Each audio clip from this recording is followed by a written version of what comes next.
దానికి తిరుపతి వెంకట కవులు అద్భుతమైన పద్యం చెప్పారు. వాళ్ళు బందరులోనే ఎక్కడో శతావధానం చేస్తుంటే వాళ్ళు ప్రశ్న అడిగారు. లక్ష్మీదేవి పార్వతీదేవి ఇద్దరు ఎక్కడైనా కలుసుకుంటే అక్కడ ఒకళ్ళొకళ్ళు దెప్పుకుంటే దెబ్బలాడుకుంటే ఎలా ఉంటుందో సరదాగా పద్యం చెప్పడన్నారు. మరి అంత స్థాయి మహిళలు కలిసినప్పుడు దెబ్బలాడుకుంటేనే బాగుంటుంది. కలిసి ఉంటే ఏం బాగుంటుంది? దెబ్బలాడుకుంటే ఓ సినిమా తీయచ్చు. కలిసి ఉంటే ఏం సినిమా తీస్తావు? సినిమా తీయాలంటే 4-5 మలుపులు గట్టిగా ఉండాలి. కానీ సీతారాముడు ఇద్దరు పెళ్లి చేసుకున్నారు, సుఖంగా ఉన్నారంటే సినిమా ఎవడు చూస్తారండి? ఎందుకు చూస్తారు? దాంట్లో ఉండాలి. అందుకని ఏదో చేయాలి. అందుకని వాళ్ళు వెంటనే ఎక్కడ కలుసుకుంటే బాగుంటుందని వాళ్ళు ఊహ చేసి చెప్పారండి. మన సంసారాలన్నిటికీ ఉపయోగపడేది అసూయల్ని రాగద్వేషాలను దూరం చేసి సమంగా ఉంచేది, పోలిక చేసుకోకుండా ఉంటే చాలని చెప్పే పద్యం. వీళ్ళిద్దరు ఎక్కడ కలుసుకోవాలి? చెన్నై బస్ స్టాండ్లోనూ రైల్వే స్టేషన్లోనూ వాళ్ళు కలుసుకోరు కదా. లక్ష్మీదేవి పార్వతీదేవి వాళ్ళ స్థాయి ఏమిటి? వాళ్ళు కలుసుకోవాలంటే సరస్వతీదేవి ఉండాలి, మూడో ఆవిడ. అందుకని ఆ సరస్వతీదేవి శ్రావణ మాసం నోవును వచ్చింది. ఆవిడ నోచకూడదు, ఆ దేవత అయితే మాత్రం ఆవిడ నోచే నువ్వు ఆవిడ వచ్చింది. దానికి వీళ్ళిద్దరిని పిలిచింది. మరి ముత్తైదువులు కదా. శచీదేవిని పిలిచింది, ఇంద్రుడు భార్య. మన్మధుడు భార్య రతీదేవిని పిలిచింది. ఆవిడ స్థాయి వాళ్ళందరినీ ఆవిడ పిలిచింది. అందుకని అందరూ బయలుదేరారు. లక్ష్మీదేవి బయలుదేరింది. ఆవిడ ఐరావతం మీద వెళ్ళింది. అమ్మవారు పార్వతీదేవి వెంటనే బయలుదేరదాం అనుకుని వాహనం కోసం చూసింది. ఆవిడ వాహనం ఏమిటి? అమ్మవారి వాహనం సింహం లేదా కనకదుర్గన్న పులి. కానీ ఆవిడ ఆలోచించింది, జగన్మాత కదా, కాస్త జగత్తు గురించి ఆలోచించాలిగా. ఇప్పుడు ఈ సింహాన్ని వేసుకుని అక్కడికి వెడితే అక్కడ వ్రతం చేయడానికి అందరూ వస్తారు. వాళ్ళు ఏవో వాహనాల్లో వస్తారు. గ్రద్ద మీద ఒకళ్ళు, ఏనుగు మీద ఒకళ్ళు, ఎలక మీద ఒకళ్ళు, ఎద్దు మీద ఒకళ్ళు, రకరకాలుగా వస్తారు. అన్నీ పార్కింగ్ అని అక్కడ పెడతారు. అప్పుడు నేను ఈ సింహాన్ని కూడా పార్కింగ్ చేశాను అనుకో, ఇక అయిపోయాక ఇది ఒక్కటే ఉంటుంది, మిగిలిన ఉండవు అని పాపం జగన్మాత బాధ్యత కలిగినవాడు కాబట్టి ఆలోచించి వద్దులే సింహం వద్దని భర్తను అడిగింది. మీ కారు ఇవ్వండి, ఎప్పుడూ వాడట్లేదు. ఆయన కారు అంటే నందీశ్వరుడు, ఎద్దు ఆయన ఎప్పుడు వాడనటువంటి వాహనాలు 2 ఉన్నాయి మన పురాణాల్లో. విష్ణువు గరుత్మంతుడు ఒకడు, శివుడు నందీశ్వరుడు ఒకడు. ఎప్పుడూ ఎక్కరు. ఇంకా విష్ణువేనా అప్పుడప్పుడు ఎక్కాడేమో, ఈయన అసలు ఎక్కడు. కూర్చోబెట్టి జీతం తీసుకుంటున్న వాళ్ళు మహానుభావులు ఇద్దరు కూడా, ఏమీ రూపాయి పని లేకుండా. ఆయనకి భక్తరక్షణ వచ్చిందంటే విష్ణుమూర్తి పరిగెడతాడు తప్ప గరుత్మంతుడు రమ్మంటాడు. ఊరికి గరుత్మంతుడిని కూర్చోబెట్టి జీతం ఇవ్వడమే. పైగా ఇంక్రిమెంట్లు, పెన్షన్లు, పథకాలు కూడా, ఆరోగ్య పథకాలు అన్నీ ఉంటాయి. ఇంకా ఏమీ పనిచేయరు. అందులో నంది ఏమీ పనిచేయట్లా, జీతం ఇస్తున్నప్పటికీ ఈ వాహనం ఫోన్లే నేను వాడట్లేదు, నువ్వేనా పట్టుకెళ్ళమన్నాడు ఆయన. ఆ ఎద్దు మీద ఈవిడ వచ్చిందంటే ఏనుగు మీద ఆవిడ వచ్చింది. రాగానే ముందు దెబ్బలాట కూడా ఎవరు మొదలు పెడతారండి? ఎప్పుడు డబ్బు ఉన్న వాళ్ళకే గోరోజున ఉంటుంది, మామూలు వాళ్ళు మాట్లాడరు. అందుకే లక్ష్మీదేవే మొదలుపెట్టింది. గంగాధరుడు నీ మొగండని నవ్వంగ వేషధరుండు నీ పెన్మిటనియే. ఆవిడ ఆక్షేపిస్తోంది, నీ భర్త ఇలాంటి వాడు అని. ఈవిడ సమాధానం ఇస్తోంది. ఎంత అద్భుతమైన ఊహో చూడండి వాళ్ళది. మన సంసారాలన్నీ ఇందులో ఉంటాయి. గంగాధరుడు నీ మొగండని నవ్వంగ వేషధరుండు నీ పెన్మిటనియే. ఎద్దునెక్కును నీదు నెమ్మికాడని నవ్వ గ్రద్దనెక్కును నీ మొగండటనియే. పాముల ఆభరణాలు పతిదేవున కనంగ పాములే ప్రక్కని భర్తకనియే. వల్లకాడిల్లు నీ వల్లభునకనంగ నడిసంద్రమిల్లు నీ నాథునకనే. ముష్టికెక్కడికేగని ఇష్టుడనిన ముష్టికెక్కడికేగని ఇష్టుడనిన బలిమఖంబునకేగెనో లలనయనియే. ఇట్టులు అన్యోన్య మర్మంబులెంచుకొనెడు ఇట్టులన్యోన్య మర్మంబులెంచుకొనెడు పర్వతంబోధి కన్యల ప్రస్తుతింతో.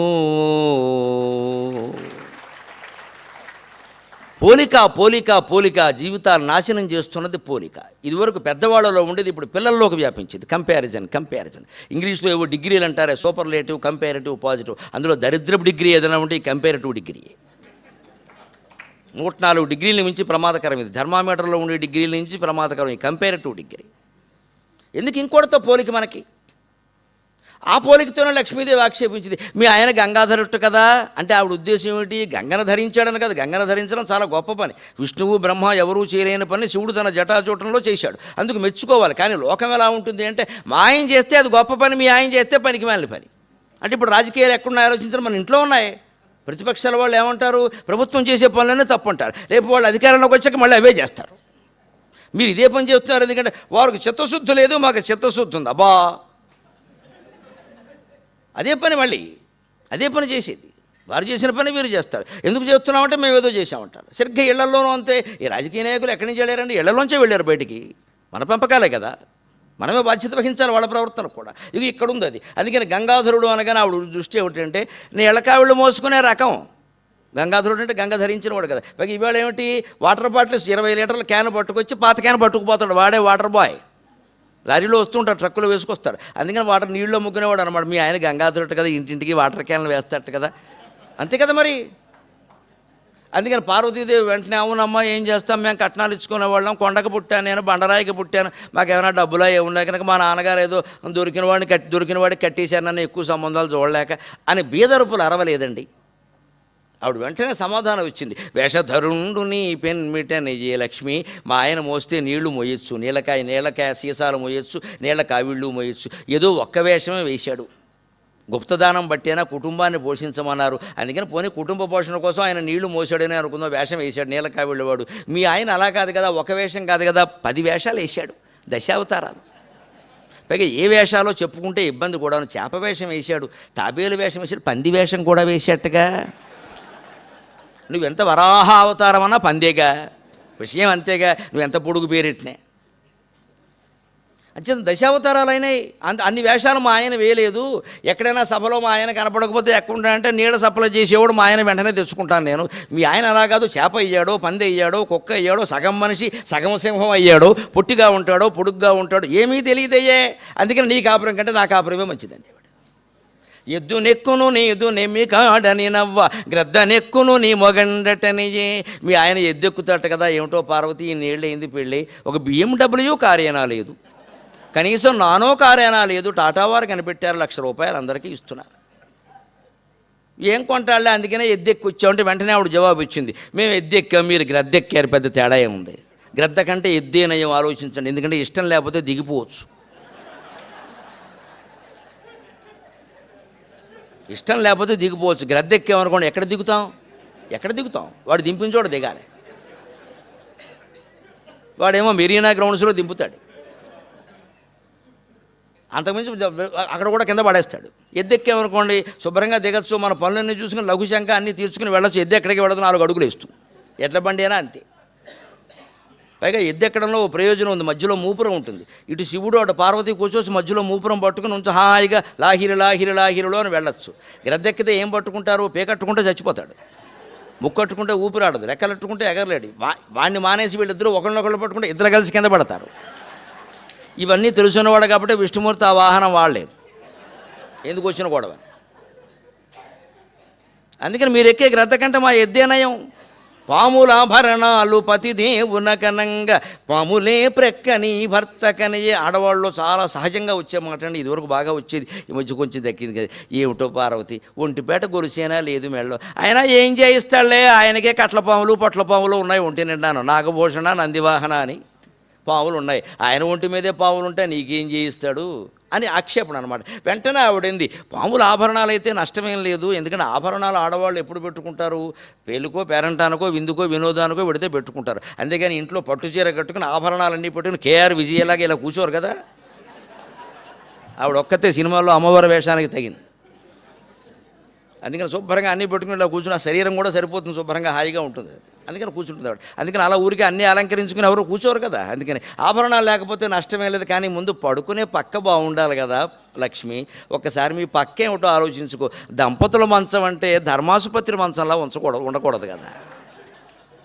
అదే మన్మధుడు రతీదేవి పడుకునే మంచంలా ఉండాలి దంపతుల మంచం అంటే. అందుకని ఆదిశేషుడు 1000 పడగల పావ, దాని మీద నువ్వు మీ ఆయన పడుకుంటున్నారా, ఇంక నువ్వు నన్ను ఆక్షేపిస్తున్నావా? దంపతులకు కావలసింది పక్క లేకపోతే ఆభరణాలా? ముందు నీ పక్క సరి చేసుకో, మాకు అనవసరం అని చెప్పింది.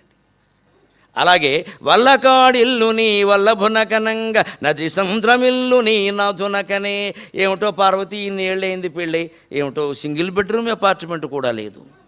పాపం రాజశేఖర రెడ్డి గారు బతుకుంటే ఇందిరమ్మ ఇల్లేనా ఇచ్చేవాడు, లేదు తెలంగాణలో పుట్టుంటే డబుల్ బెడ్రూమ్ హౌస్ ఇచ్చేవాళ్ళు ఫ్రీగా, అది కూడా లేదు. ఏమిటో ఇల్లు లేని ఇల్లాలు అయిపోయావు, మంచుకొండ మీద కాపురం చేస్తున్నావు అంటే. ఫోన్లే ఇల్లు లేకపోతే ఏముంది, వల్లకాట్లో ఉంటాను నష్టమేలా. ఎందుకంటే వల్లకాడ సాయంత్రం ఇంట్లోకి ఎవరు వస్తారో తెలియదు, కానీ శ్మశానానికి ఖచ్చితంగా సాయంత్రానికి 2 వస్తారు, 2 శవాలు వస్తాయి. మోస్తూ 2 నాళ్ళు 8 మంది వస్తారు. ముందు పెద్ద కూడా కొండ పట్టుకుంటాడు, 10 మంది గ్యారంటీ.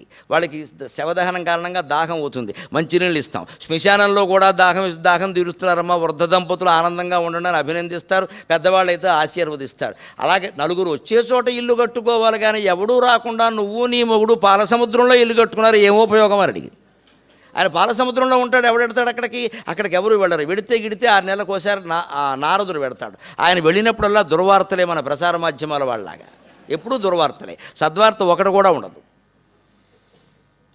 లోకం అంటుకుపోతుంది, కొంపలు కాలిపోతున్నా మీరు ఆవిర్భవించాను అంటే అది లక్ష్మీదేవితో వియోగం ఆయనకి. అందుకని మీకంటే మేమేనయం సుఖంగా ఉన్న మా శ్మశానంలోకి ఎవడో రాడు దుర్వార్తలు చెప్పడం. శ్మశానమే పెద్ద దుర్వార్త, ఇంకంతకంటే వార్త ఏమిటి?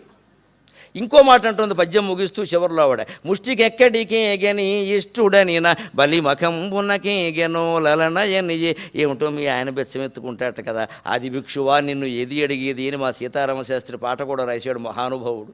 అందుకని ఆది భిక్షువు కదా మీ ఆయన బెచ్చమెత్తుకుంటాట కదా, ఇవాళ ఎక్కడికి వెళ్ళాడు ఏమిటి అందుట అంటే స్టడీ చదువుకునేవాడికి ఓ షెడ్యూల్ ఉన్నట్టుగా బెచ్చమెత్తుకునేవాడు కూడా ఓ షెడ్యూల్, ఓ ప్రణాళిక ఉంటుంది కదా. అందుకని మీ ఆయన ఎక్కడికి వెళ్ళాడంటే ఆవిడ జవాబు వచ్చింది. ఎక్కడికి వెళ్ళాడో చెప్పనా, చెబితే నువ్వే తలంచుకుంటావు. పాతాళ లోకంలో వామనుడు బలిచక్రవర్తి యజ్ఞం చేస్తున్నట్టు అక్కడికి వెళ్ళింది వీళ్ళ ఆయన కాదు. బిచ్చమెత్తింది ఎవరండి? ఆయనేనండి. శివుడు ఎక్కడ బిచ్చమెత్తాడండి? పురాణాలు మొత్తం చదివినా సరే శివుడు భిక్షాటన చేసిన ఇల్లు ఒక్కటి కూడా లేదు. ఆయన ఎక్కడ బిచ్చమెత్తాడు? భిక్షాం దేహి కృపావలంబనకరి మాత అన్నపూర్ణేశ్వరి. భార్య దగ్గర బెచ్చమెత్తాడండి. భార్య దగ్గర బెచ్చమెత్తిన వాడు మనలో ఎవడున్నాడండి? మధ్యాహ్నం 1 గంట అయ్యేసరికి అన్నాల బల దగ్గర అన్నం పెట్టుకుని అన్నం పెట్టి అంటలా. భార్య దగ్గర అనకపోతే పక్కింటికి వెళ్ళి అడుగుతామా, గోమే కొట్టేరు.